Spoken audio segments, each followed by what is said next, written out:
بسم اللہ الرحمن الرحیم۔ السلام علیکم دوستو، آج میں آپ کے لیے بہت ہی خوفناک اور پرتجسس کہانی لے کے آئی ہوں۔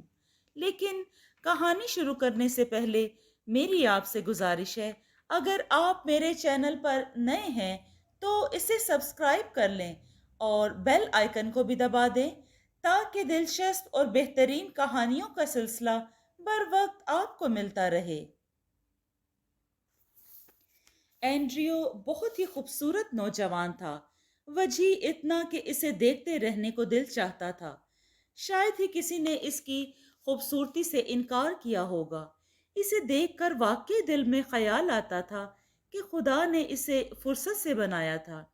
اس قدر حسین و جمیل لڑکا تھا کہ اسے دیکھ کر بے اختیار دل اسے بنانے والے کی تعریف کرنے کو چاہتا۔ لڑکیاں تو پھر لڑکیاں، لڑکے بھی اس کی خوبصورتی دیکھ کر مبہوت رہ جاتے۔ اس کی خوبصورتی ہی اسے سب میں نمایاں کرتی تھی۔ وہ جہاں جاتا لڑکیوں کی ایک بڑی تعداد اس کی محبوبہ بننے کو بے چین ہو جاتی۔ وہ ان لوگوں میں سے تھا جنہیں قدرت نے فراوانی کے ساتھ حسن بخشا تھا۔ دراز قد، سرخ و سفید چہرہ، ستواں ناک، باریک ہونٹ، سنہری بال اور نیلی آنکھیں اسے مزید دلکش بناتی تھیں۔ وہ واقعی ایک ہینڈسم نوجوان تھا، ایک ایسا نوجوان جسے دیکھ کر کئی لڑکیاں ٹھنڈی آہیں بھرتی تھیں اور نہ جانے کتنی لڑکیاں اسے اپنے خوابوں میں بساتی تھیں۔ وہ تھا ہی خدا کا ایک ایسا شاہکار کہ کوئی بھی لڑکی اس کے سپنے دیکھ سکتی تھی۔ وہ جرمنی کے شہر ہیمبرگ میں رہتا تھا۔ وہ ہیمبرگ کے جس علاقے میں وہ رہائش پذیر تھا، وہاں کی رہنے والی تمام لڑکیوں کے ساتھ وہ عشق لڑا چکا تھا، مگر اب تک وہ کسی لڑکی سے مطمئن نہیں ہو سکا تھا۔ نہ جانے کیوں بہت جلد اس کا ہر لڑکی سے دل بھر جاتا تھا۔ جو ہی وہ کسی لڑکی کے جسم کے نشیب و فراز سے آگاہی حاصل کرتا تو اس کے اگلے ہی دن کسی اور سے پیار کی پینگیں بڑھا لیتا اور بیچاری لڑکی اس کی بے وفائی پر ماتم کرتی رہ جاتی، مگر اسے کسی کی پرواہ نہیں ہوتی تھی۔ بے انتہا لوگوں کی تعریف نے اسے مغرور بنا دیا تھا۔ خود بھی اسے اپنے حسن پر بہت ناز تھا۔ اس کی بلا سے جس مرضی لڑکی کا دل ٹوٹے، اسے اس بات سے کوئی سروکار نہیں تھا۔ اسے صرف اپنی خوشی منظور تھی۔ وہ اپنے گھر میں اکیلا ہی رہتا تھا۔ ماں باپ کب کے چل بسے تھے۔ بینک کی اچھی تنخواہ پر جاب کرنے کے باعث اس کے پاس کسی چیز کی کمی نہیں تھی۔ پیسہ، گھر، گاڑی اور حسن، سب کچھ تو تھا اس کے پاس، جس کے باعث اسے کچھ کرنے کی ضرورت نہیں پڑتی تھی، حتیٰ کہ پیار کے دو بول بھی بولنا نہیں پڑتے تھے۔ اس کی خوبصورتی دیکھ کر لڑکیاں خود ہی کسی پکے ہوئے پھل کی طرح اس کی باہوں میں آ گرتی، پھر وہ ان کے ساتھ اپنی زندگی کے حسین لمحات گزارتا۔ اب اینڈریو کے علاقے میں ایسی کوئی لڑکی نہ رہی تھی جس کے ساتھ اس نے محبت کا ڈھونگ نہیں رچایا تھا۔ چنانچہ نئی لڑکیوں کے ساتھ رومانس لڑانے کے لیے اینڈریو نے پرانے علاقے کو خیر آباد کہا اور نئے علاقے میں اچھا سا گھر خرید کر اس میں رہائش پذیر ہو گیا۔ اسے پوری امید تھی کہ یہاں کی لڑکیاں بھی اس کی ایک جھلک دیکھ کر اس کی باہوں میں آنے کو بے چین ہو جائیں گی، اور پھر ایسا ہی ہوا۔ جس لڑکی نے بھی اسے دیکھا بس دیکھتی ہی رہ گئی، اور اس بات کا اینڈریو نے بھرپور فائدہ اٹھایا۔ سب یوں ہی چلتا رہتا اگر اینڈریو کی زندگی میں سوزن نہ آتی۔ سوزن ایک جوان سال، سر و قامت، بھرے بھرے جسم کی خوبصورت عورت تھی۔ اس کی گوری رنگت میں چمکدار سنہری بال اور نشیلی نیلی آنکھیں کسی بھی مرد کے اندر جذبات کے طوفان برپا کر سکتی تھیں۔ اس کے بے مثال حسن نے اینڈریو پر بھی اپنا جادو جگایا اور وہ بے اختیار اس کی جانب کھنچتا چلا گیا۔ کچھ کمال اینڈریو کے لاجواب حسن کا بھی تھا کہ سوزن بھی بے اختیار اینڈریو کے کشادہ سینے میں سمانے کے لیے ماہی بے آب کی طرح تڑپنے لگی۔ جلد ہی دونوں میں راہ و رسم بڑھی اور وہ دونوں ایک دوسرے کے ساتھ باقاعدہ ملاقاتیں کرنے لگے۔ سوزن میں کوئی کمی نہیں تھی، اگر تھی تو محض یہ کہ وہ پہلے سے شادی شدہ تھی۔ اس کا شوہر اس سے عمر میں کافی بڑا تھا، جبکہ وہ بھرپور جوان لڑکی تھی۔ وہ ایک بے جوڑ شادی تھی، سراسر والدین کی پسند سے ہوئی تھی، مگر اب سوزن اینڈریو کے چہرے میں اپنی آنے والی زندگی کے حسین خواب دیکھ رہی تھی، کیونکہ اس کا شوہر اس کے اندر بھڑکتے جوانی کے جذبات کو بجھانے سے محروم تھا، جبکہ اینڈریو ایک جوان سال خوبرو لڑکا تھا جس کی آغوش میں سوزن ہمیشہ کے لیے سمانے کے سپنے دیکھ رہی تھی۔ لیکن اینڈریو اپنی عادت سے مجبور تھا، وہ زیادہ دیر ایک عورت کے ساتھ ٹک کر نہیں رہ سکتا تھا۔ وہ اچھے سے جانتا تھا کہ سوزن شادی شدہ ہے اور اسے اس بات سے کوئی سروکار نہیں تھا، اسے تو صرف اپنا مطلب پورا کرنا تھا اور آگے چلے جانا تھا۔ سوزن اس سے شادی کی خواہش مند تھی اور اس کے لیے وہ اپنے شوہر سے طلاق لینے کو بھی تیار ہوئی، مگر اینڈریو کا شادی کا کوئی ارادہ نہیں تھا۔ وہ صرف آزادی کے ساتھ اپنی جوانی کو انجوائے کرنا چاہتا تھا۔ ایک شادی شدہ عورت کے ساتھ وہ پہلی بار رومانس کر رہا تھا، لہٰذا یہ سب اس کے لیے ایک دم نیا اور کسی ایڈونچر سے کم نہ تھا۔ دونوں ہر دن کسی بھی ریسٹورنٹ میں بیٹھتے تو کبھی کسی پارک میں بیٹھ کر ڈھیروں محبت بھری باتیں کرتے اور ایک دوسرے کی آنکھوں میں جھانکتے رہتے۔ بعض اوقات جب سوزن کا شوہر اپنی کاروباری مصروفیات کے باعث رات کو گھر نہ لوٹ پاتا تو سوزن اس کی غیر موجودگی میں اینڈریو کے ساتھ اس کی کار میں بیٹھ کر نائٹ کلب چلی جاتی، جہاں دونوں دنیا و مافیا سے بے خبر ایک دوسرے کے ساتھ محو رقص ہو جاتے۔ رات گئے لوٹتے تو تنہائی میں ان کے قدم بہک جاتے اور پھر دونوں ساری رات جذبات کے تند و تیز لہروں میں ڈوبتے ابھرتے رہتے۔ ان سب کے باوجود اینڈریو اور سوزن نے ان ملاقاتوں کو خفیہ رکھنے کی اپنی سی کوشش کی تھی، مگر جب آگ لگتی ہے تو پورے جنگل کو اپنی لپیٹ میں لے لیتی ہے۔ بالکل اسی طرح اینڈریو اور سوزن کے عشق کے چرچے بھی تیزی سے علاقے بھر میں رہنے والے سبھی لوگوں کی زبان پر پھیل گئے۔ ان سب باتوں کی ہوا جب سوزن کے شوہر جارج کو لگی تو غم و غصے سے اس کا برا حال ہو گیا۔ اپنی بیوی کی بے وفائی پر اسے بے تحاشا اپنے دل پر چھریاں چلتی ہوئی محسوس ہوئیں۔ اسے سوزن سے بے وفائی کی بالکل بھی امید نہ تھی، مگر اب جب کہ وہ بے وفائی کی مرتکب ٹہری ہی تھی تو اسے سب سکھانا ضروری ہو گیا تھا۔ جارج اپنے دل میں دونوں سے ان کی بھیانک غلطی کا بدلہ لینے کا فیصلہ کر چکا تھا۔ وہ انہیں اتنا سب سکھانا چاہتا تھا کہ لوگ رہتی دنیا تک عبرت پکڑیں۔ لیکن ان افواہوں میں کتنی سچائی ہے، پہلے وہ اس کی تصدیق کر لینا چاہتا تھا۔ چنانچہ جارج نے تمام منصوبہ ترتیب دیا۔ اس شام اپنی بیوی سوزن سے بولا، سوزی، میں ایک ہفتے کے لیے کام کے سلسلے میں شہر سے باہر جا رہا ہوں، تم پلیز پریشان مت ہونا، میں تم سے فون پر رابطہ رکھوں گا۔ سوزن جو کچن میں کھانا بنانے میں مصروف تھی، جارج کے ایک ہفتہ گھر سے باہر رہنے کی خبر سے اس کے ہونٹوں پر دھیمی سی مسکراہٹ پھیل گئی جو جارج سے چھپی نہ رہ سکی۔ وہ اس بات سے بخوبی واقف ہو چکا تھا کہ سوزی کی خوشی اس کی عدم موجودگی میں ہی پوشیدہ ہے۔ خیر، جارج نے اپنا سر جھٹکا اور گھر سے باہر نکل گیا۔ اس نے سب سے پہلے اپنی گاڑی کو گھر کے پچھلی طرف کھڑا کیا تاکہ سوزن کو لگے کہ وہ جا چکا ہے۔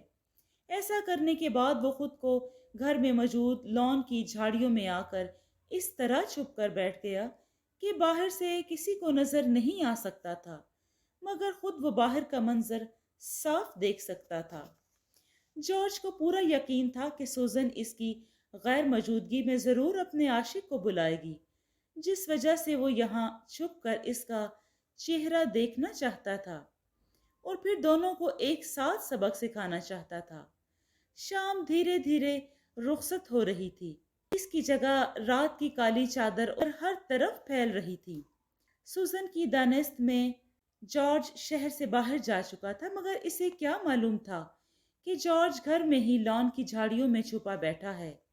اس نے خوشی سے پاگل ہوتے ہوئے فوراً سے پہلے سب کام چھوڑ کر اینڈریو کو فون ملایا اور فون ملتے ہی اسے محبت بھرے لہجے میں بولی، اینڈریو مائی لو، تھوڑی دیر تک تم مجھے پک کرنے کے لیے آ جانا، پھر کہیں باہر گھومنے چلیں گے، کیونکہ میرا شوہر ایک ہفتے کے لیے شہر سے باہر گیا ہے، اس لیے آج کی رات تمہارے نام، آج پوری رات سر سے پاؤں تک میں تمہاری ہوں۔ سوزن کے منہ سے یہ سب سن کر اینڈریو کے دل میں گدگدی سی ہونے لگی۔ وہ خوشی سے جھوم اٹھا۔ ٹھیک ہے سوزی ڈارلنگ، میں ضرور آؤں گا، میرا انتظار کرنا۔ اینڈریو نے پیار سے کہہ کر فون بند کر دیا اور اپنی قسمت پر رش کرنے لگا۔ وہ فیصلہ کر چکا تھا کہ پورا ہفتہ وہ سوزن کے ساتھ خوب عیاشی کرے گا اور پھر اسے ہمیشہ کے لیے چھوڑ کر کسی اور لڑکی کی جانب بڑھ جائے گا۔ خیر، اینڈریو سوزن سے ملنے جانے کے لیے تیاری کرنے لگا۔ جب وہ نہا دھو کر تیار ہوا اور اس نے ڈریسنگ ٹیبل کے بڑے سے آئینے میں خود کو دیکھا تو دیکھتا رہ گیا۔ اپنے بے مثال حسن پر اینڈریو کی گردن غرور سے تن گئی۔ اس نے مسکراتے ہوئے اپنا سر جھٹکا اور گھر کو لاک کر کے اپنی بڑی سی بلیک کار میں آ بیٹھا، جسے وہ آندھی طوفان کی سی تیزی سے اڑا لے گیا۔ سارے راستے وہ دل ہی دل میں مسکرا رہا تھا کہ قدرت اس پر کس قدر مہربان ہے۔ جو ہی اس نے سوزن کے گھر کے سامنے اپنی گاڑی روکی تو سوزن کو گھر سے باہر اپنا منتظر پایا۔ وہ سرخ رنگ کے لباس میں نہایت پری جمال لگ رہی تھی۔ اسے دیکھ کر اینڈریو کے اندر جذبات کا سمندر ٹھاٹھے مارنے لگا۔ وہ اینڈریو کے آنے کی خوشی میں نہایت اہتمام سے تیار ہوئی تھی۔ اس نے کئی ملبوسات پہن کے دیکھے مگر دل تھا کہ مطمئن نہیں ہو رہا تھا۔ آخر کو وہ اینڈریو جیسے حسین و جمیل لڑکے کے لیے کچھ خاص دیکھنا چاہتی تھی، کچھ خاص دکھنا چاہتی تھی۔ لہٰذا اس نے سرخ رنگ کا انتخاب کیا اور نہا دھو کر تیار ہو گئی۔ تیار ہو کر جب اس نے خود کو آئینے میں دیکھا تو خود سے ہی شرما گئی۔ وہ کتنی پیاری لگ رہی تھی۔ اسے پورا یقین تھا اینڈریو بھی اسے دیکھ کر مچل جائے گا اور اس کے حسن کی تعریفوں میں زمین و آسمان ایک کر دے گا۔ اینڈریو جیسا لڑکا اسے پیار کرتا تھا، یہ بات اس کے لیے باعث فخر تھی۔ وہ بھی تو کسی سے کم نہ تھی۔ وہ سوچتی رہی اور شرماتی رہی۔ اس کے استقبال کے لیے گھر سے باہر ٹہلنے لگی۔ جب ہی اینڈریو کی کار اس کے پاس آ کر رکی، سوزن خوشی کے مارے جھوم اٹھی۔ جھاڑیوں میں چھپے جارج کی توقع کے عین مطابق اس کے گھر کے باہر کوئی اجنبی بلیک کار آ کر رکی، جس میں یقیناً کوئی اور نہیں اس کی بیوی کا عاشق تھا، جس کا اندازہ وہ سوزن کی بے چینی کے ساتھ ادھر سے ادھر ٹہلنے پر لگا چکا تھا۔ اس کے بے تحاشا تیار ہونے پر اور اب اس کی گاڑی کو دیکھ کر اس کے چہرے پر چھائی خوشی سے بخوبی اندازہ لگا سکتا تھا کہ باہر کوئی اور نہیں، اس کا عاشق آیا ہے۔ سوزن کے چہرے پر اس قدر خوشی اور پیار دیکھ کر جارج کا دل بری طرح جھلسنے لگا۔ سوزن کے ساتھ شادی کو 10 سال گزرنے کے باوجود اس نے سوزن کے چہرے پر اپنے لیے کبھی اس قدر خوشی اور پیار نہیں دیکھا تھا، کیونکہ وہ اچھے سے جانتا تھا کہ وہ سوزن سے عمر میں کافی بڑا ہے، جس وجہ سے اسے یہ رشتہ دل سے قبول نہیں تھا۔ مگر اس کے ساتھ ہمیشہ تمیز اور سلیقے سے پیش آنے والی سوزن اس کے ساتھ بے وفائی کرے گی، اس بات کی جارج کو قطعی توقع نہ تھی۔ مگر اب جب وہ اپنی آنکھوں سے دیکھ رہا تھا تو اس کا دل جیسے شدت غم سے پھٹ گیا تھا۔ لوگوں کی باتیں سچ ہونے پر غم و غصے سے اس کا برا حال تھا۔ سوزن کو اس سے الگ ہی ہونا تھا تو اس سے کہہ کر طلاق لے سکتی تھی۔ وہ کیا سمجھتی تھی کہ جارج اسے طلاق نہیں دے گا؟ ہاں، وہ اس سے طلاق کی وجہ ضرور دریافت کرتا کہ وہ ایسا کیوں چاہتی ہے، کیونکہ سب کچھ تو جارج کے پاس تھا اس کے لیے۔ اگر کچھ نہیں تھا تو اس کی جوانی تھی، مگر پھر سوزن ضد پر اڑی رہتی تو وہ اس کی خوشی کی خاطر جبراً یہ کڑوا گھونٹ پی لیتا،